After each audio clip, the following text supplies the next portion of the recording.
엄마, 이거 어떻게 할까요? 딸이 오래된 앨범을 들고 물었습니다. 78 세박순자 할머니는 앨범을 펼쳤습니다. 흑백 사진들이 나왔습니다. 젊은 시절의 모습, 결혼식 사진, 아이들 돌잔치, 가족 여행. 이건 다 추억이네. 할머니의 눈에 눈물이 고였습니다. 엄마, 이제 정리 좀 하셔야 해요. 집에 물건이 너무 많아요. 알아. 근데 이걸 어떻게 버려? 집안 곳곳에 쌓인 물건들, 평생 모아온 것들, 하나하나의 추억이 담겨 있습니다. 이건 내 할아버지가 쓰시던 안경이야. 이건 내가 초등학교 때 그린 그림이고, 이건 우리 결혼 20주년 때 받은 선물이야. 버릴 수가 없었습니다. 모두가 소중했습니다.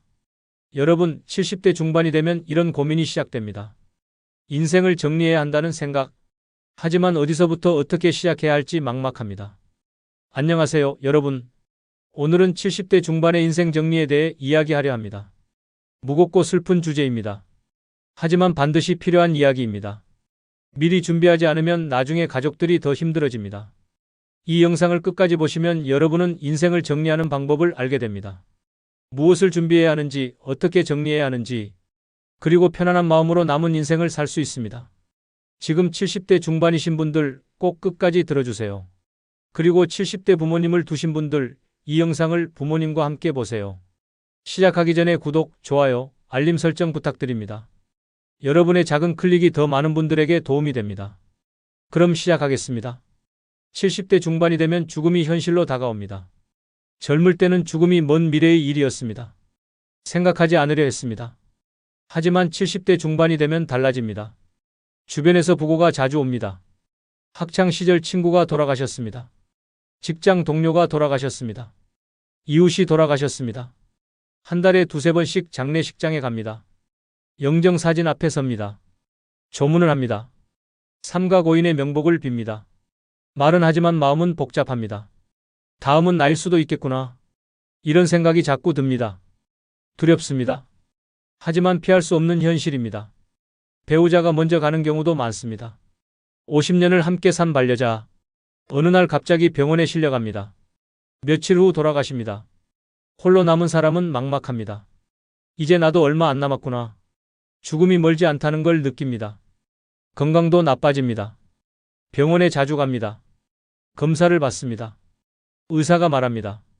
혈압이 높으시네요. 당뇨도 있고요. 심장도 좀 약하십니다. 몸 곳곳에 문제가 생깁니다. 약을 많이 먹습니다. 하루에 10알, 20알씩 먹습니다. 이렇게까지 해서 살아야 하나? 가끔 이런 생각도 듭니다. 75세 김철수 할아버지의 이야기입니다. 친구 장례식에 다녀왔습니다. 같은 동네에 살던 친구였습니다. 바둑을 두던 친구였습니다. 자네도 건강 조심하게. 자네도 그러게. 일주일 전에 나눈 대화였습니다. 그런데 갑자기 돌아가셨습니다. 장례식장에서 할아버지는 많은 생각을 했습니다. 나도 준비를 해야겠구나. 집에 돌아와서 서랍을 열었습니다. 중요한 서류들이 어지럽게 쌓여 있었습니다. 이걸 정리해야지. 내가 갑자기 가면 애들이 곤란하겠어. 그날부터 할아버지는 인생 정리를 시작했습니다. 인생 정리는 죽음을 준비하는 게 아닙니다. 남은 삶을 더 잘 살기 위한 준비입니다. 정리를 하면 마음이 편해집니다. 걱정이 줄어듭니다. 그리고 가족에게 짐을 덜어줄 수 있습니다. 70대 중반이 되면 집안이 물건으로 가득 찹니다. 평생 모아온 물건들입니다.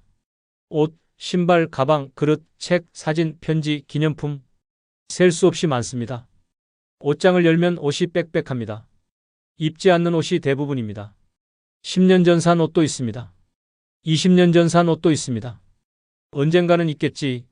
이런 생각으로 보관했습니다. 하지만 결국 안 입습니다.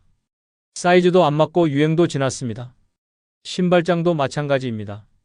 신발이 수십 켤레입니다. 신지 않는 신발이 대부분입니다. 부엌 찬장에는 그릇이 가득합니다. 손님 올 때 쓰려고 산 그릇들입니다. 하지만 손님은 잘 오지 않습니다. 그릇만 먼지를 쌓아갑니다. 거실에는 책이 쌓여 있습니다. 읽으려고 산 책들입니다. 하지만 눈이 나빠서 읽기 어렵습니다. 책은 그냥 쌓여만 갑니다. 서랍에는 온갖 물건이 있습니다. 펜, 종이, 클립, 고무줄, 전선, 리모컨, 배터리. 언제 산 건지도 모르는 물건들입니다.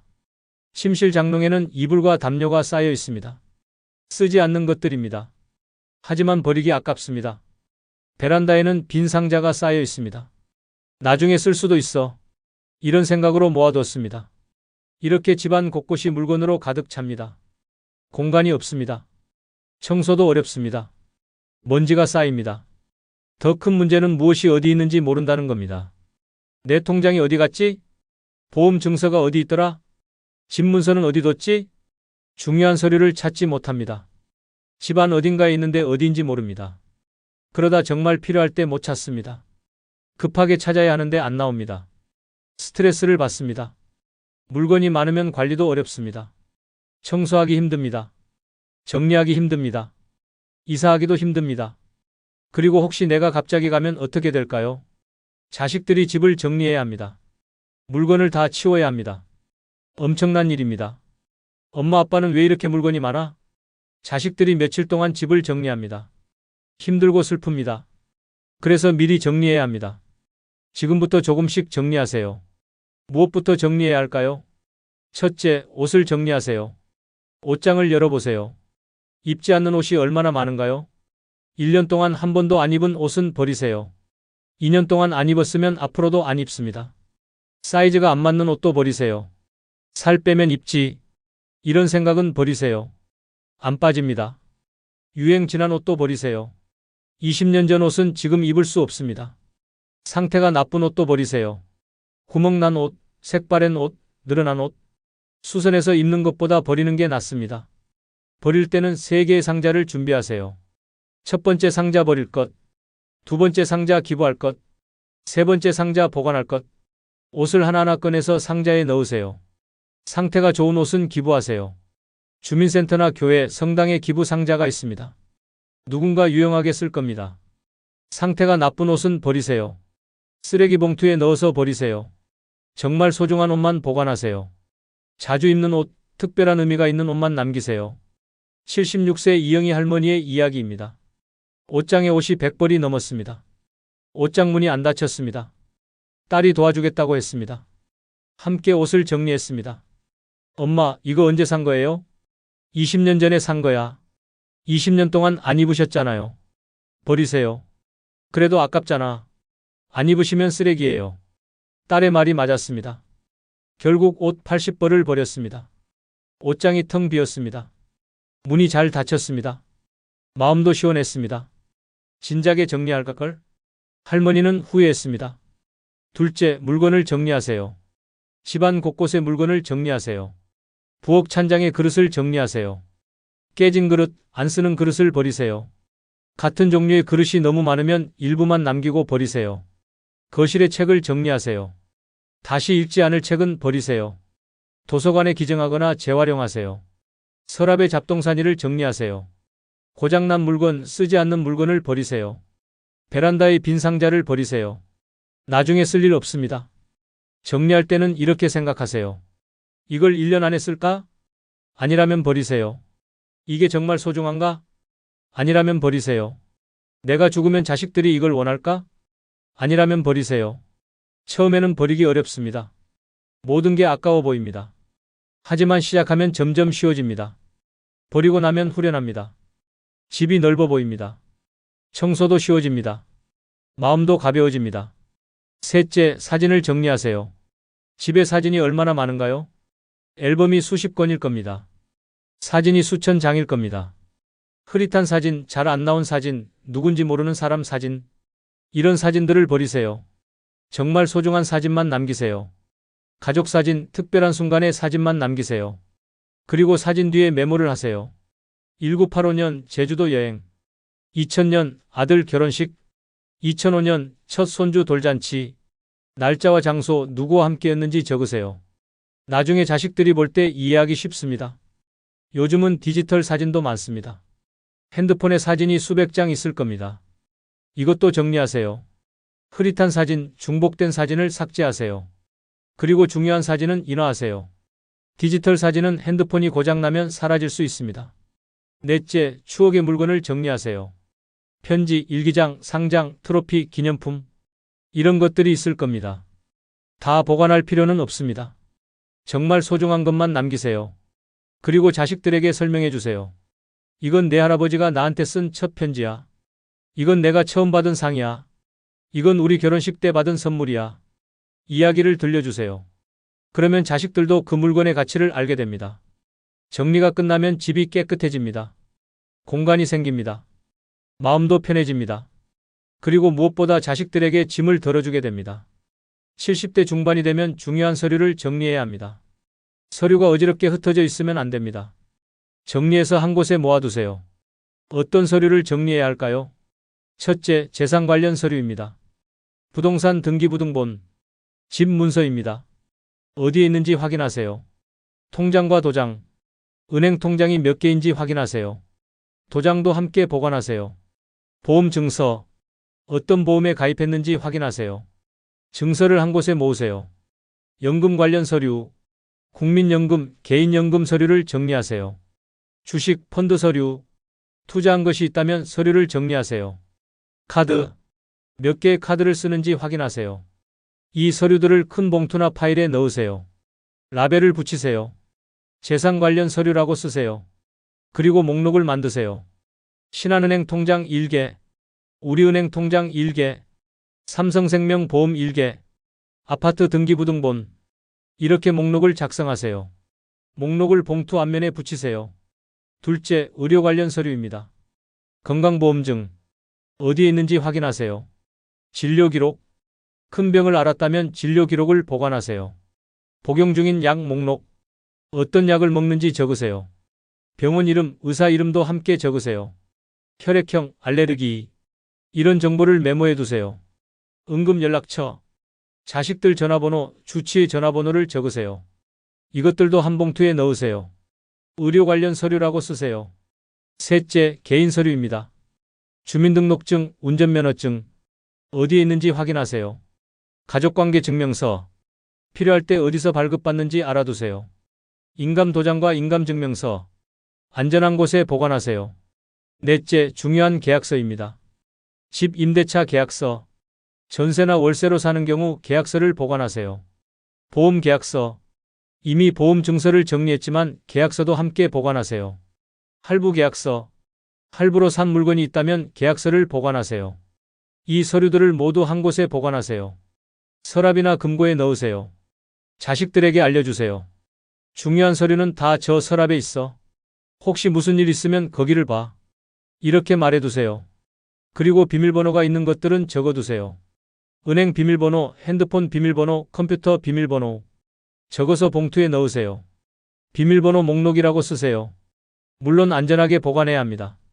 다른 사람이 볼 수 없는 곳에 두세요. 77세 최영수 할아버지의 이야기입니다. 갑자기 쓰러져서 병원에 실려갔습니다.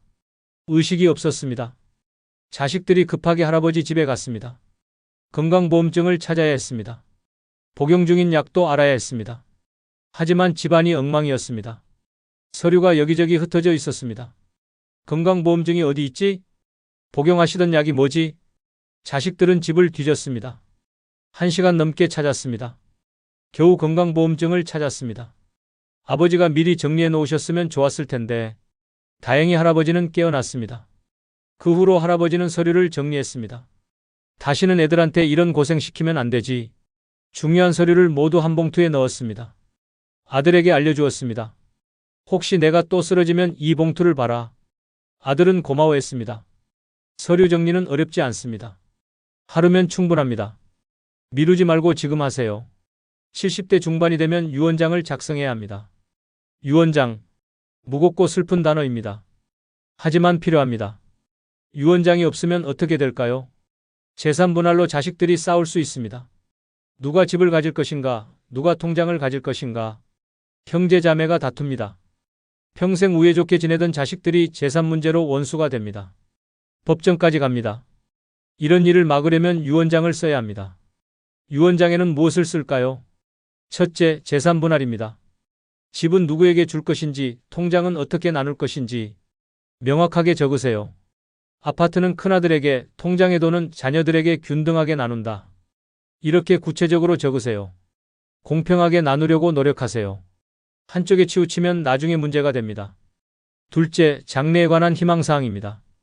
어떤 장례를 원하는지 적으세요. 장례식은 3일장으로 간소하게 치러주길 바란다. 화장해서 낙골당에 모셔달라. 장례식에 많은 돈을 쓰지 말아달라. 이런 것들을 적으세요. 셋째, 자식들에게 하고 싶은 말입니다. 형제 자매끼리 우애 좋게 지내라. 부모 재산 때문에 싸우지 마라. 서로 돕고 살아라. 이런 당부를 적으세요. 넷째, 감사의 말입니다. 평생 효도해줘서 고맙다. 너희를 키우면서 행복했다. 사랑한다. 이런 말을 적으세요.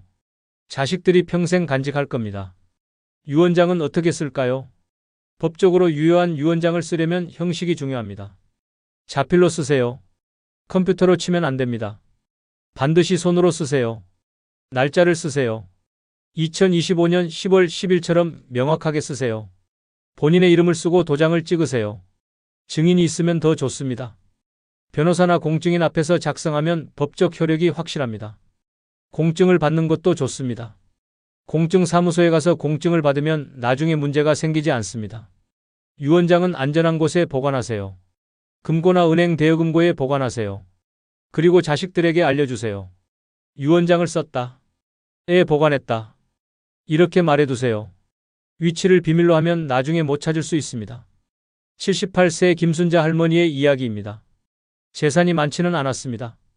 작은 아파트 한 채와 통장에 5천만 원 정도였습니다. 자식은 셋이었습니다. 큰딸, 작은딸, 아들. 할머니는 유언장을 쓰지 않았습니다. 애들이 알아서 잘 나눠 가지겠지. 이렇게 생각했습니다. 할머니가 돌아가신 후 자식들이 모였습니다. 큰딸이 말했습니다. 아파트는 내가 가져야 해. 내가 엄마를 제일 많이 돌봤잖아. 작은딸이 반박했습니다. 아니야, 나도 많이 돌봤어. 우리 셋이서 공평하게 나눠야지. 아들이 끼어들었습니다. 아파트는 아들인 내가 가져야 맞지. 전통적으로 그래 왔잖아.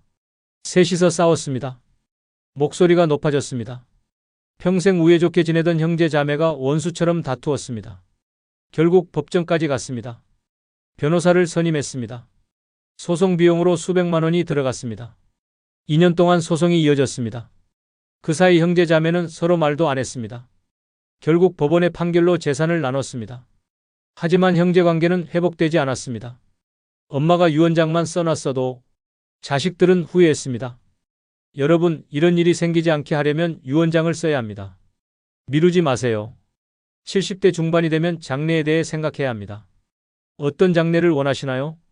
장례식은 고인을 보내는 마지막 의식입니다. 하지만 남은 가족의 일이기도 합니다. 미리 계획해두면 가족들이 덜 힘듭니다. 첫째, 장례 방식을 정하세요. 매장을 원하시나요? 화장을 원하시나요? 요즘은 화장이 일반적입니다. 땅이 부족하고 관리도 어렵습니다. 화장 후 납골당에 모시는 경우가 많습니다. 매장을 원한다면 묘지를 미리 준비해야 합니다. 선산이 있나요? 없다면 공원묘지를 알아봐야 합니다. 수목장, 해양장, 자연장도 있습니다. 어떤 방식을 원하는지 생각해 보세요. 둘째, 장례식 규모를 정하세요. 성대한 장례식을 원하시나요? 간소한 장례식을 원하시나요? 요즘은 간소한 장례식이 추세입니다. 3일장으로 조용하게 치릅니다. 장례식에 돈을 많이 쓰지 마라. 이렇게 미리 말해두세요. 자식들이 부담을 덜 느낍니다. 셋째, 장례식장을 정하세요. 어느 병원 장례식장을 이용할 것인지 생각해 보세요. 집 근처 병원이 좋습니다. 넷째, 부의금은 어떻게 할 것인지 정하세요. 장례식에 부의금이 들어옵니다. 이걸 어떻게 쓸 것인지 미리 정해두세요. 부의금은 장례 비용에 쓰고 남는 건 자식들이 나눠 가져라. 이렇게 말해두세요. 다섯째, 장례식에서 어떤 음악을 틀 것인지 생각해 보세요. 좋아하는 찬송가나 노래가 있나요? 미리 정해두세요. 여섯째, 수의는 무엇을 입을 것인지 생각해 보세요. 전통 수의를 입을 것인가, 평소 좋아하던 옷을 입을 것인가, 미리 정해두세요. 이런 것들을 메모해 두세요. 유언장에 함께 적어도 좋습니다. 그리고 자식들과 대화하세요. 나는 화장해서 납골당에 모셔달라. 장례식은 간소하게 해달라. 많은 돈 쓰지 마라. 이렇게 말해두세요. 자식들이 나중에 고민하지 않습니다. 장례 비용도 미리 준비하세요. 장례 비용이 얼마나 들까요? 간소한 장례식도 500만 원에서 1000만 원 정도 듭니다. 장례식장 사용료, 수의, 관, 재단, 음식비 이것저것 들어갑니다. 미리 돈을 준비해 두세요. 통장에 장례 비용이라고 적어두세요. 장례 보험도 있습니다. 월 3만 원 정도 내면 장례 비용을 보장해 줍니다. 알아보세요. 장례를 미리 계획하는 건 슬픈 일입니다. 하지만 필요한 일입니다. 남은 가족을 위해서입니다. 70대 중반이 되면 관계를 정리해야 합니다. 평생 살면서 많은 사람을 만났습니다. 가족, 친구, 동료, 이웃, 수많은 관계가 있습니다. 이제 그 관계들을 정리할 때입니다. 첫째, 가족과의 관계를 점검하세요. 자식들과의 관계는 어떤가요? 오해가 있나요? 풀어야 할 갈등이 있나요? 미루지 말고 해결하세요. 솔직하게 대화하세요. 그때 내가 섭섭했던 일이 있었구나. 미안하다. 엄마 아빠도 서툴렀다. 용서해다오. 이렇게 말하세요. 자식도 마음을 열 겁니다. 형제 자매와의 관계는 어떤가요? 멀어진 형제가 있나요? 연락하세요. 만나세요. 오랜만이야. 보고 싶었어. 나이가 들수록 가족이 소중합니다. 남은 시간 동안 좋은 관계를 유지하세요. 둘째, 친구와의 관계를 정리하세요. 진짜 친구가 몇 명이나 되나요? 70대 중반이 되면 친구가 줄어듭니다. 돌아가신 분도 있고 연락이 끊긴 분도 있습니다. 남은 친구들과 더 자주 만나세요. 전화하세요. 밥 먹으세요. 자네, 요즘 어떻게 지내나? 오랜만에 만나서 밥이나 먹세. 친구는 인생의 보물입니다. 소중히 하세요. 멀어진 친구가 있나요? 과거에 다툰 친구가 있나요? 용기 내서 연락하세요. 그때 내가 잘못했네. 미안하네. 인생이 얼마 남지 않았습니다. 미움을 품고 살 필요 없습니다. 셋째, 감사를 표현하세요. 평생 도움을 준 사람들이 있을 겁니다. 선생님, 은인, 멘토, 그분들에게 감사를 표현하세요. 편지를 쓰세요. 전화를 하세요. 찾아뵈세요. 선생님, 덕분에 제가 이렇게 살 수 있었습니다. 감사합니다. 이런 말을 들으면 상대방도 행복합니다. 넷째, 용서를 구하세요. 평생 살면서 실수도 했을 겁니다. 누군가에게 상처를 줬을 수도 있습니다. 그 사람에게 용서를 구하세요. 그때 내가 너무 했었어. 미안해. 용서를 받으면 마음이 편해집니다. 다섯째, 용서하세요. 누군가 나에게 상처를 줬나요? 아직도 원망하고 있나요? 이제 용서하세요. 미움을 놓으세요. 이제 다 잊겠어. 용서할게. 용서는 상대방을 위한 게 아닙니다. 나를 위한 겁니다. 미움을 놓으면 마음이 가벼워집니다. 79세 이철수 할아버지의 이야기입니다. 20년 전에 친구와 크게 다퉜습니다. 사업 문제였습니다. 그 후로 연락을 끊었습니다. 20년 동안 그 친구를 원망했습니다. 그 친구 때문에 내가 손해를 봤어. 하지만 70대 후반이 되니 생각이 바뀌었습니다. 이제 얼마 안 남았는데 이렇게 살면 뭐하나. 용기를 내서 친구에게 전화했습니다. 여보게, 나야. 오, 자네. 오랜만이네. 미안하네. 그때 내가 너무 심했어. 아니야, 나도 미안하네. 둘은 만나서 밥을 먹었습니다. 20년 만에 재회였습니다. 자네 얼굴 보니 좋네. 나도 그래. 그날 이후 둘은 자주 만났습니다. 남은 시간을 함께 보내기로 했습니다. 진작에 화해할 걸? 할아버지는 후회했습니다. 여러분, 남은 시간이 많지 않습니다. 관계를 정리하세요. 화해하세요. 감사하세요. 용서하세요. 70대 중반이 되면 버킷리스트를 만들어야 합니다. 버킷리스트. 죽기 전에 하고 싶은 일 목록입니다. 어떤 것들을 하고 싶으세요? 여행을 가고 싶으세요? 산에 가고 싶으세요? 바다에 가고 싶으세요? 맛있는 음식을 먹고 싶으세요? 고급 레스토랑에 가고 싶으세요? 손주들과 시간을 보내고 싶으세요? 놀이공원에 가고 싶으세요? 오래된 친구를 만나고 싶으세요? 고향에 가고 싶으세요? 책을 읽고 싶으세요? 영화를 보고 싶으세요? 봉사활동을 하고 싶으세요? 기부를 하고 싶으세요? 무엇이든 좋습니다. 하고 싶은 일을 적으세요. 그리고 하나씩 실천하세요. 나중에 해야지. 이렇게 미루지 마세요. 나중은 없을 수도 있습니다. 지금 하세요. 오늘 하세요. 건강이 허락하는 한 하고 싶은 일을 하세요. 후회 없는 삶을 사세요. 77세 박영희 할머니의 이야기입니다. 평생 제주도에 가보고 싶었습니다. 하지만 기회가 없었습니다. 젊을 때는 돈이 없었고 나이 들어서는 시간이 없었습니다. 77세가 되었습니다. 이제는 가야겠다. 결심했습니다. 딸에게 말했습니다. 나 제주도 가고 싶어. 엄마 혼자 어떻게 가세요? 너랑 같이 가면 되잖아. 딸은 휴가를 냈습니다. 할머니와 제주도로 갔습니다. 제주도는 아름다웠습니다. 바다, 산, 폭포, 모든 게 좋았습니다. 평생 오고 싶었는데 드디어 왔구나. 할머니는 행복했습니다. 집에 돌아와서 할머니는 버킷리스트를 만들었습니다. 다음엔 경주에 가야지. 손주들이랑 놀이공원도 가야지. 오래된 친구들도 만나야지. 할머니는 하나씩 실천했습니다. 1년 동안 버킷리스트의 절반을 이뤘습니다. 아, 인생이 이렇게 즐거울 수가. 할머니는 매일 행복했습니다. 여러분도 버킷리스트를 만드세요. 그리고 실천하세요. 후회 없는 삶을 사세요. 이제 지금까지 말씀드린 내용을 정리하겠습니다. 70대 중반이 되면 인생을 정리해야 합니다. 죽음을 준비하는 게 아닙니다. 남은 삶을 더 잘 살기 위한 준비입니다. 물건을 정리하세요. 옷, 신발, 책, 사진. 필요 없는 건 버리세요. 서류를 정리하세요. 재산, 의료, 개인 서류를 한 곳에 모으세요. 유언장을 쓰세요. 재산 분할, 장래 희망사항을 명확히 하세요. 장래를 계획하세요. 어떤 장래를 원하는지 미리 정해두세요. 관계를 정리하세요. 화해하고 감사하고 용서하세요. 버킷리스트를 만드세요. 하고 싶은 일을 하세요. 지금부터 지금 당장 실천할 수 있는 7가지 방법을 정리하겠습니다. 첫째, 오늘 옷장을 열어보세요. 1년 동안 안 입은 옷을 3벌만 골라버리세요. 내일은 3벌 더 버리세요. 매일 조금씩 정리하세요. 둘째, 중요한 서류를 한 곳에 모으세요. 큰 봉투나 파일을 준비하세요. 통장, 보험증서, 집 문서를 넣으세요. 자식들에게 알려주세요. 셋째, 유언장을 쓰세요. 오늘 당장 종이와 펜을 꺼내세요. 재산을 어떻게 나눌지 적으세요. 자식들에게 하고 싶은 말을 적으세요. 날짜와 이름을 쓰고 도장을 찍으세요. 넷째, 자식들과 장래에 대해 이야기하세요. 어색할 수 있습니다. 하지만 필요한 대화입니다. 나는 이렇게 해달라고 말하세요. 다섯째, 멀어진 가족이나 친구에게 연락하세요. 오늘 전화 한 통 하세요. 보고 싶었어라고 말하세요.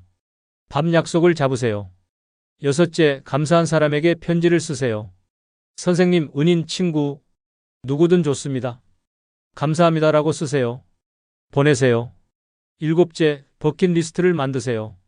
종이에 하고 싶은 일 10가지를 적으세요.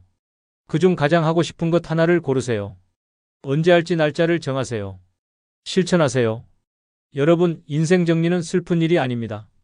오히려 남은 삶을 더 의미 있게 만드는 일입니다. 정리를 하면 마음이 가벼워집니다. 짐을 내려놓는 느낌입니다. 가족에게도 도움이 됩니다. 나중에 가족들이 덜 힘듭니다. 그리고 무엇보다 후회 없는 삶을 살 수 있습니다. 할 일은 다 했다. 정리는 끝났다. 이제 편안하게 살면 된다. 이런 마음으로 살 수 있습니다.